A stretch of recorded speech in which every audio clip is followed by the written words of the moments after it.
Shabbat Shalom. Like many of you, I take great pleasure in discovering a new Netflix series to binge watch. Now, it doesn't happen very often, so when it does, I'm all in. And my current indulgence, I find myself rushing home after work to watch, is the show The Crown. I love this show, and I love the window this historical drama opens on the royal family. And while, of course, it tells a story of a family with tremendous wealth and privilege, the story manages somehow to make this family appear human, relatable. At the center of it all is Queen Elizabeth, played by Claire Foy, who's able to split these two Elizabeths, constantly in conflict. The woman and the crown. A woman who, in a sense, sacrifices the individual for the collective. And I know it sounds strange to say about the House of Windsor, but that's what comes out over and over again. And it leaves me wondering just who would ever want to be a member of the royal family, let alone king or queen, and yet in all of their devotion to the people of England, a deep commitment to the crown and to the common good.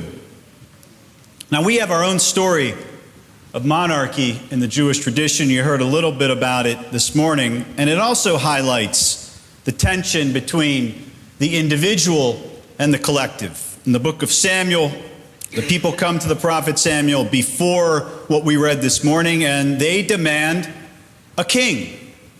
They've lived through a number of cycles of foreign armies attacking them. A Redeemer rises up and saves them, only for it to happen again and again and again. And tired of the protection, or actually the lack of protection from God, they want a king so they can be just like everyone else. Samuel is hurt by this request. He sees it as a betrayal of himself and of his sons, who he hoped would succeed them, even when we know that they are not fit to succeed him.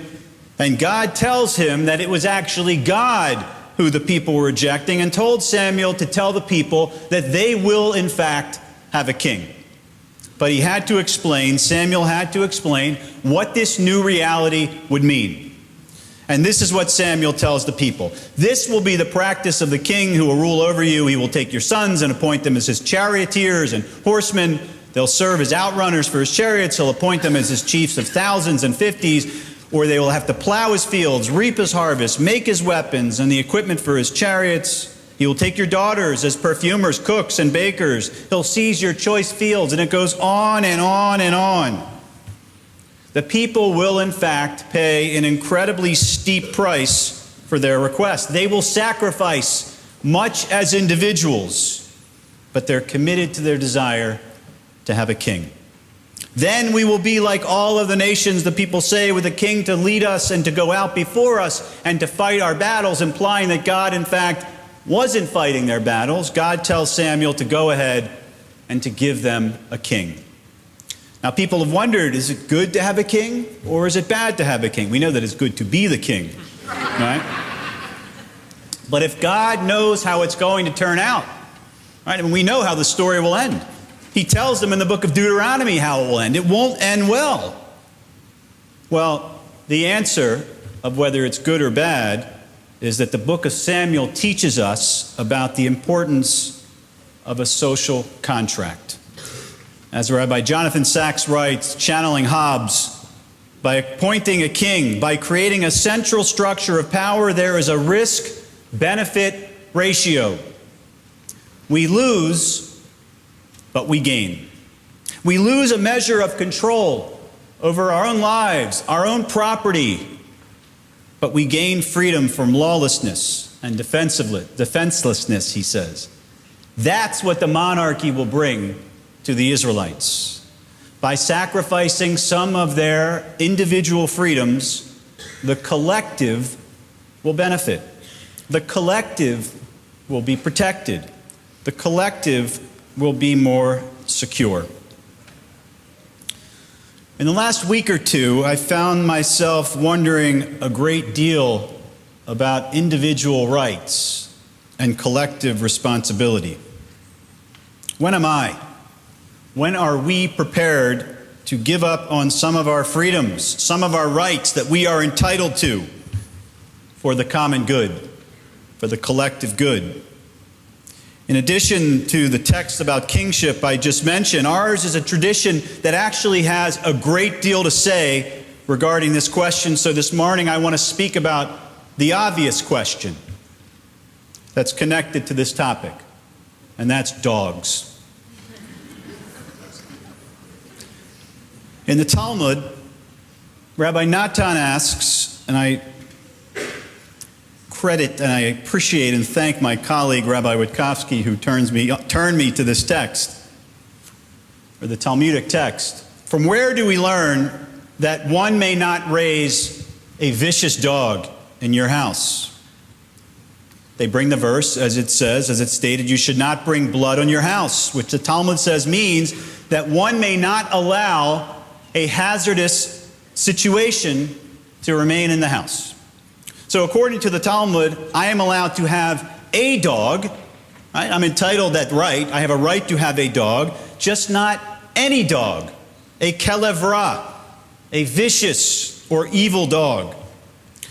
Now, this prohibition will ultimately get amended by the later codes.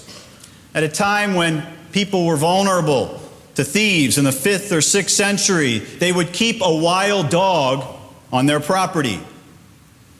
But what do you do with a dog who might harm others?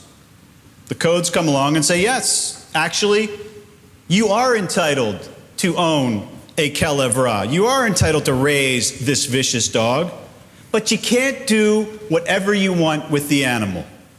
It's written in the Shulchan Aruch, the 16th century code of Jewish law, that in a normal city, it's forbidden to raise a dangerous dog unless the dog is tied up with a metal chain.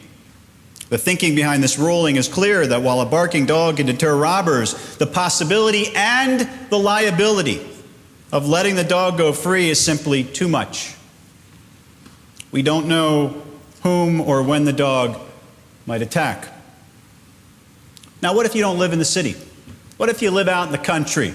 What if you live in the outskirts, away from the general population, and let's say it might take the authorities 30 minutes to get to your home if you're threatened from a thief?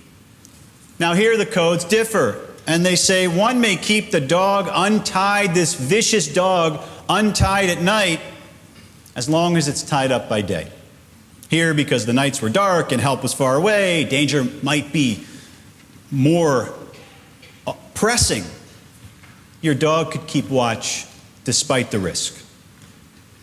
Not convinced by the vicious dog, the rabbis go on and they talk about in the Mishnah a number of animals that you are not permitted to own, that you are not permitted to raise. Wolves, lions, bears, leopards, panthers, snakes, falling into this legal category called the mu'ad. These animals are known as dangerous, and if they attack someone, the owner can't claim that it was an accident. You assume liability because you shouldn't have had them in the first place. And yet, we have a different opinion. Rabbi Eliezer comes along and says that all of these animals can be owned because they can be trained, except for one. What animal do you think? The snake. Right? So what's the Mishnah really arguing about here? What's really going on? The issue here is all about safeguards. Eliezer believes that we can train dangerous animals to be less dangerous. Therefore, I should be able to own, I have a right to be able to own this animal. The rabbis disagree. But both agree that there are some creatures that are simply too dangerous because you just don't know what will happen when they're around. And therefore, you give up some of your individual rights of keeping them in your home. So in a way, these examples of the vicious dog or the snake, They follow this view that as Jews, we have a right to defend ourselves, despite the risk to others. And classical sources back this up all over the place. But the right of self-defense is not limitless. The vicious dog must be tied up by day because of the liability associated with letting this animal run free. When danger is not at its most acute, collective responsibility trumps personal protection. Now, in this week's Parsha, Aaron is commanded to wear the ephod, a long vest that had 2 shoulder pieces attached. On these shoulder pieces were 2 stones engraved with the names of Israel's tribes that he was to wear over his heart. When Aaron had to make a decision regarding a fellow Israelite, he was to consult not only the rule book, but his heart as well. And so it is for us. Yes, according to the law, we have the right to do something, but let us look deep into our hearts and question at what point my right to do something is superseded by that social contract, that sense that we are all in this together, the idea that we may lose, but we also may gain. And let us remember that as Jews, our sacred tradition generally emphasizes moral obligations more than individual rights and places significant limits on personal liberty. Our nation is in pain, and I don't believe that the cure for this pain rests solely on your position where you fall on any current hot-button issue of the day.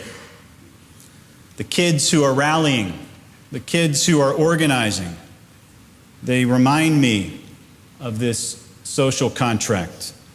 They're teaching us, as kids often do, about the sacred nature of covenant, about the sacred nature of being in this together.